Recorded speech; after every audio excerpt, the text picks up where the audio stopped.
Hola. Welcome to the Ladybug Project.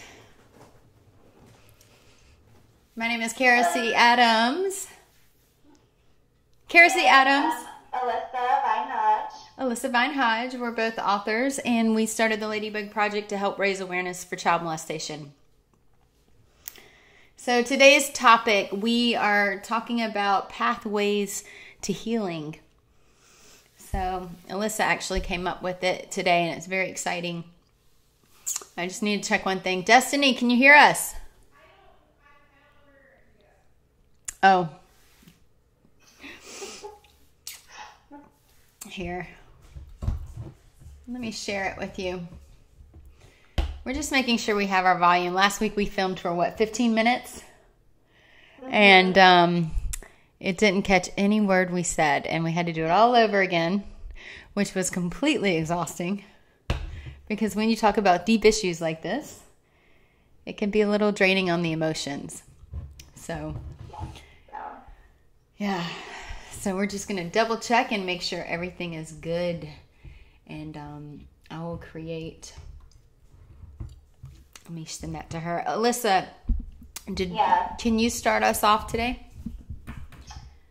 Sure. So today we decided to talk about this issue, because of the nature of our own personal traumas, but also because there's so much trauma going on in the world with all the natural disasters happening everywhere around the world, and the mass shooting that just happened the other day, and sometimes all the trauma that we hear about is very overwhelming.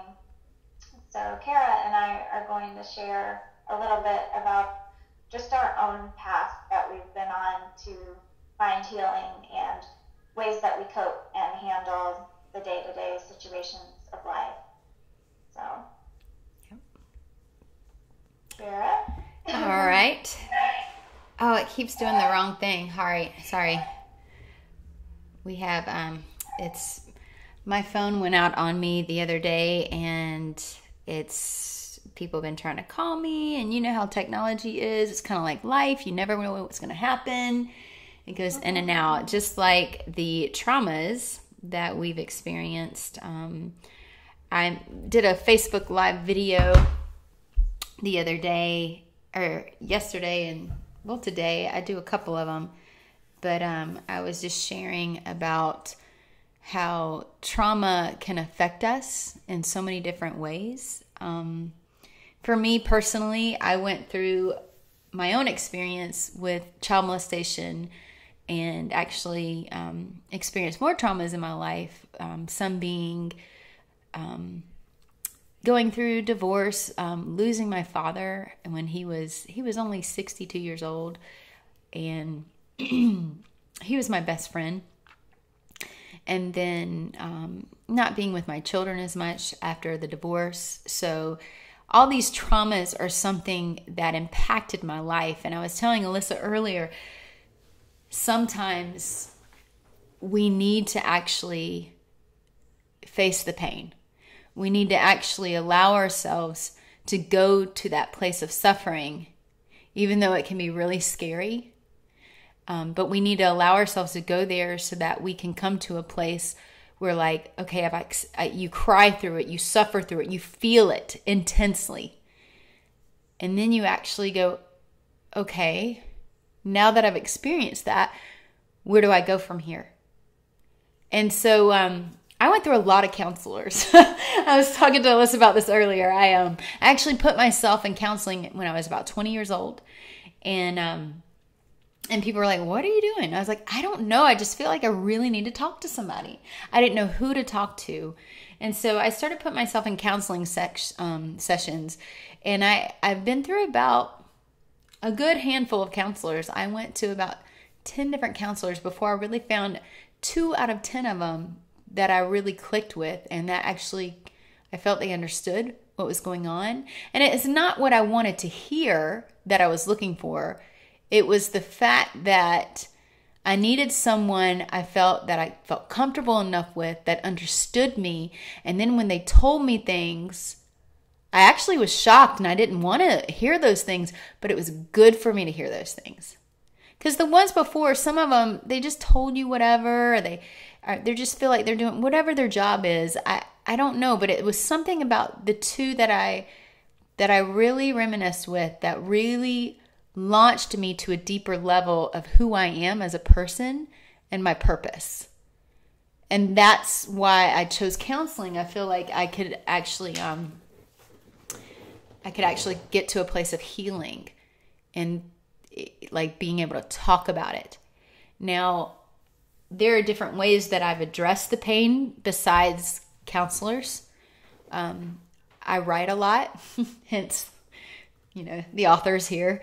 But I love being able to express myself by taking a pen and capturing those feelings, those emotions, and there's something very healing about that. I don't always share everything. I've shared a lot. I blogged a lot, and I did share a lot because I feel like I wanted others to be able to relate to me, to know that they're not alone, because I know I'm not alone when it comes to what I've experienced. So, and I'll tell you one more way of a pathway that I've used to come to a place where, like, okay, I've gone straight to the pain. I allowed myself to feel everything. And then I got to a place I was like, what's next? Then there's nowhere else to go except for grow. And so finding healthy ways to do that. One is journaling, writing. And that launched me to publish a book. 3 actually. Counselor was another way, having someone to talk to, and sometimes just choosing friends and being able to talk through things. Not everybody's going to be able to understand what you're going through, but being able to communicate with people is another way of healing. And then I'm very creative. I like to make things, and that creativity coming out, or just putting my hands into something and seeing the end result is always nice. Being creative could even just be cleaning out your house. It doesn't have to be, hey, I made this picture, I have this artwork. It can literally be like organizing, and you just feel better because you're creating space and you're letting your mind just kind of relax and think about something else besides what you've been through. I'm not saying always use something to distract you, but I don't know. Does that make sense? What do you think, Alyssa? Why don't you pick up from here for a second? Yeah, that makes a lot of sense. I think what you choose for healing, or what you need in healing, depends where you are in the process. When I got out of the hospital, there was about a several-month period where all I did was sit in the sunshine on my back porch and watch our willow trees, and that was healing to me. And the only television I could handle was Leave It to Beaver episodes because I just needed innocence and like a massage of my brain. So I think you have to realize that there are times when you're just going to be brought to the very basics of who you are, and healing might just be taking a walk. So after a long time of just looking at trees and staring at them, my husband actually encouraged me to, like, hey, you might be able to do other things now. Like what you said, organizing or sweeping the floor, or getting back into life. So counseling helped for sure.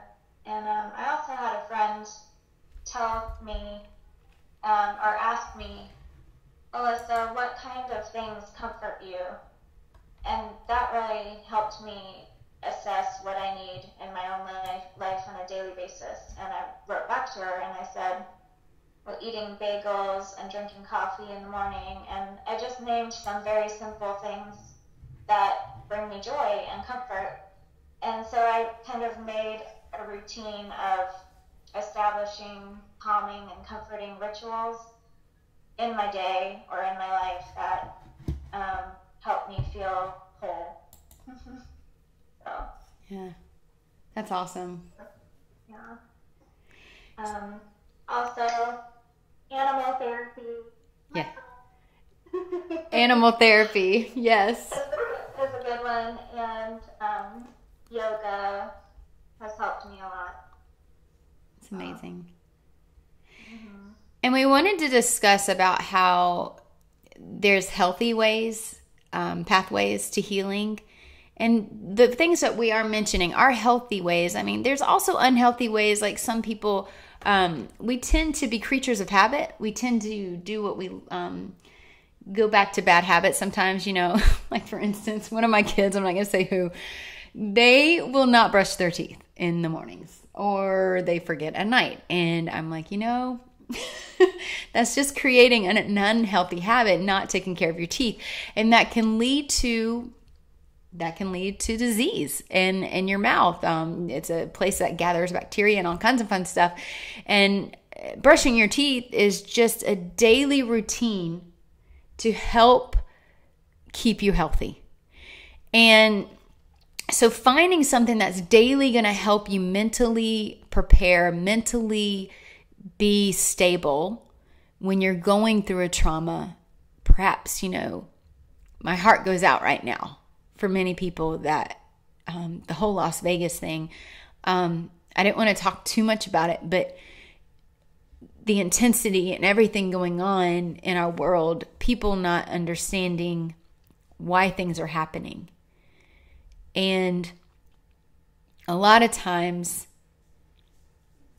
because we don't take care of ourselves, we can turn into very bad habits. And sometimes if we just ignore ourselves completely, sometimes we unleash something within us that we didn't even know that was there. So I'm addressing that because creating healthy habits, as in journaling or talking to someone or getting a weekly massage that someone's touching you, that can be part of your healing process, that you trust someone, going and getting your hair done once a month, or little things. It doesn't have to be huge things. Alyssa mentioned yoga. When I practice yoga, I don't focus on anything except for being right there, right then. And there's something very healing about that, to be able to let go of everything outside of the walls of that studio or your room, wherever you are, and just being present in that moment it can be very healing. It can be very nurturing. And like I said, sometimes going to that place of pain, I've ended up at the end of a yoga class just bawling because I went to my pain and I allowed myself to experience what happened to me. I let a memory come up and I wept. And it was a very safe place to do that. And so I guess what I'm saying is sometimes you don't know where the healing can take place, but setting that intention by, like I said, with the brushing your teeth every day, setting an intention to take care of yourself by making a commitment to yourself to write every day, or to create something, create artwork. Here's one thing, like my little blessing book. Every day I would write 10 things I'm grateful for. I'd make a list every day, write 10 things I'm grateful for. It changed my perspective within the course of less than a month. And it changed my life. I went from being so more than just aware about myself. I went to being aware about others. And I was so grateful for the other people in my life. I started to notice how blessed I was. But that took me being very deliberate in my actions by sitting down every morning, getting up an extra 5 to 10 minutes and writing that down. It didn't have to be much, but I would write down, I'd say, thank you so much for for my toilet. Thank you so much that I have somewhere to go to the bathroom in. Thank you so much. And then I said, why? I didn't say, oh, thank you for this. I said, thank you for this because. And then just more joy came into my life than I ever knew possible. And it continues to. I will say, I just want to share this because I don't get to see my children as much as I want. And if you know me at all, my family and my friends are everything to me. I've learned that because even though these traumas happen to us, you learn what's really valuable in life. And what's really valuable to me are relationships. And one morning I woke up and it was a couple of days after my kids left. And I opened my journal and my little girl wrote this note. You could see it. And it says, "Hi, I love you. You're the best mom ever. I miss you every day of every week, of every month, of every year. Thanks for raising me." And she wrote P.S. Roots of Love and drew a little tree. It was a little festival I went to that I took her to promote the little yogi books. And it was just me and her that weekend. And lots of really fun memories. But it's little treasures like that start to happen once you start to be conscious of that awareness of taking care of yourself. So if you have lost someone, or if you have been through a pain or suffering, and you did not deserve that. You did not. If you've been through that, understand, I guess what I want to say more than anything is, it's okay to go to that place of pain. It's okay to know that you're angry. And finding a way to walk through that without harming yourself or others in a healthy way is what me and Alyssa are promoting right now. So, yeah, that's really good, Kara. And just tagging on to what you said about the gratitude journal. We've all heard the statistic that for every negative comment someone says to you, we need 10 positive comments to kind of erase that or build our confidence back up. Mm-hmm. And I feel that it's the same with life trauma or with the news that we hear every day, the negative news. There's a barrage of trauma coming at us and that we're experiencing in our own lives. And so to cope with that, just imagine if we need 10 times as much positive in our lives. How do we find that? How do we seek that? I think we have to be really aggressive and intentional, like Kara said, about focusing on what we're grateful for and pursuing positive friendships, relationships, and healthy habits. And also to speak about going to that place of pain. What happened for me in regards to that is that I have just blocked everything out since I was 4. So I would have never said that my life was very traumatic. I thought I had a pretty good life, and I did overall, but I would say the pain kind of found me and then came out just very intensely, kind of just took over, and I was forced to face it, like Kara said.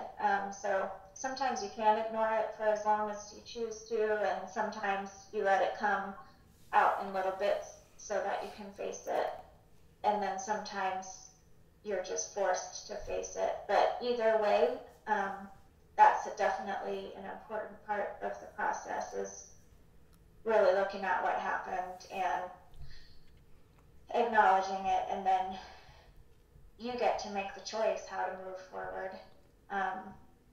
with your life. And that can be a very positive thing when you get to the place of realizing, okay, I didn't have a choice about this trauma.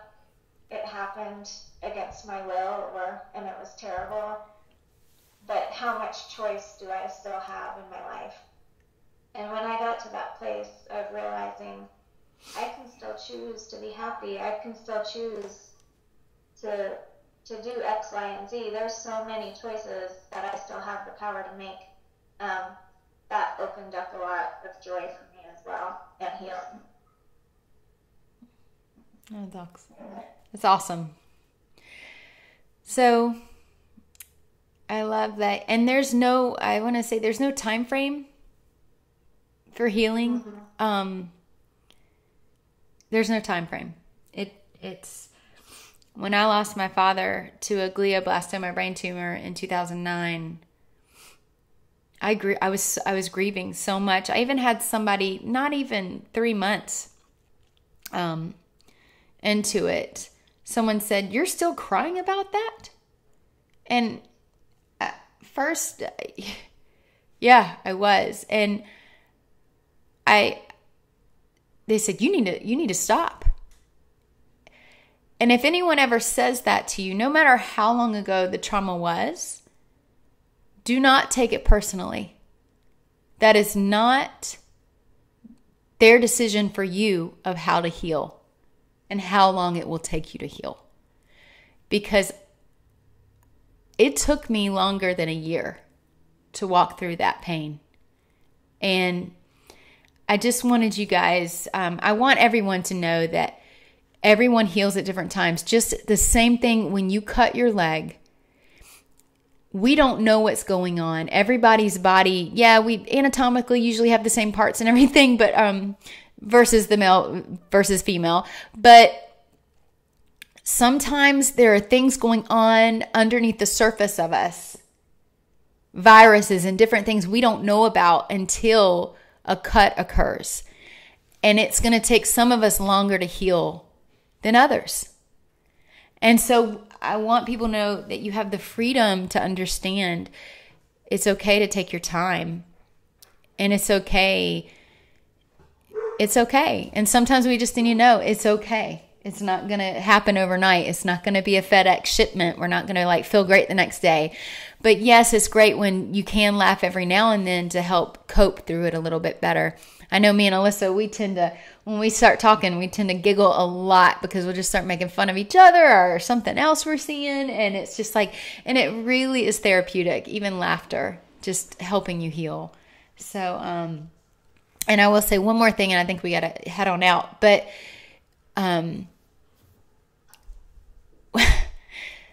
I was verbally abused for several years, and there were things said to me that I didn't like to hear.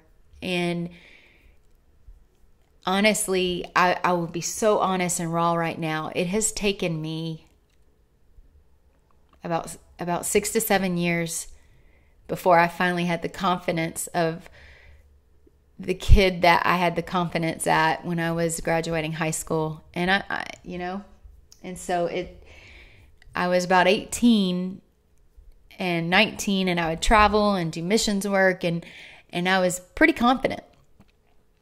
And but I went through several years of hurting and being told that what I said, what I did, how I looked, everything was wrong. And it wasn't put nicely. But I will say right here and right now, I am so happy, even though I've been through some things. But I will say that it has taken me about 6 to 7 years to finally feel like I have that confidence again. That I didn't know it was going to come back. I would question myself over and over again. But now I feel like I've come to a place. It's taken a repetitive practice of me waking up and finding something to be grateful for. And that's not easy every day, is it? So there's always hope. And I'm relating that to the whole time issue. It took me 7 years to heal from that. And it took me over a year to, sometimes I still grieve my dad. I think of him and I think amazing thoughts and beautiful thoughts.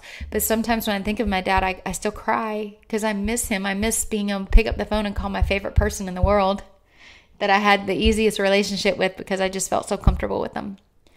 And then just know that there's so many great venues to heal, and that you don't have to pick something that's going to abuse your body just because you feel so wronged and abused and hurt.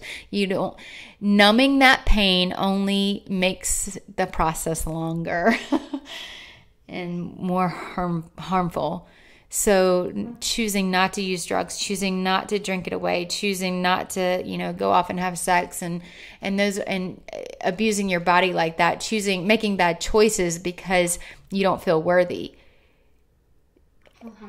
So we can start to be worthy by just saying, getting up in the morning, and even if it hurts to look in the mirror and 3 simple words. Eventually, maybe you say I the first day. Maybe 10 days later, you're able to say I love.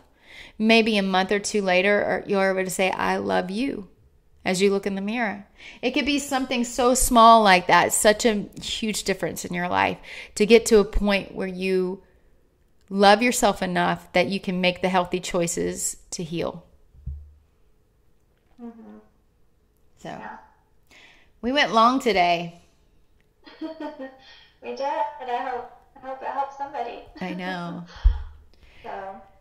So help us spread the word about the Ladybug Project. And if you guys find this helpful, please let us know. Make a comment. We'd love to hear from you. We'd love you to help spread the word. If you know somebody that needs to hear encouraging words and on ways to do things, we're going to probably have our first guest speaker in a couple weeks, right? Yay! It's a secret. We're not going to tell you who it is yet. So, but we're working on doing all kinds of fun stuff with the Ladybug Project. And there's a really cool things in store. And it's exciting. But how do you want to close it? Wrap it up for us, Alyssa. I think we've wrapped it up. But I just say that also if you have anything you're curious about, if you've been through a trauma or if you're a family member of someone trying to be helpful or a friend and you want us to touch on a certain thing or have questions for us, definitely reach out because we will talk about it on the Ladybug Project and we'd be happy to. All right. You can always check out our books. So we're going to, I don't think I've put a link to the books yet, but Alyssa Catherine Vine Hodge has written The Sense About Madness. So you can check that out on Amazon and it's only $10. And then the Little Yogi series is available at karasadams.com. It says where you can find the books on the link below. So, and those are for children, illustrated books for children. So they can walk through anxiety, and if they're battling depression or fearing to be empowered for who they truly are, then perfect books for them. All right. Take care. Have an amazing day. Bye.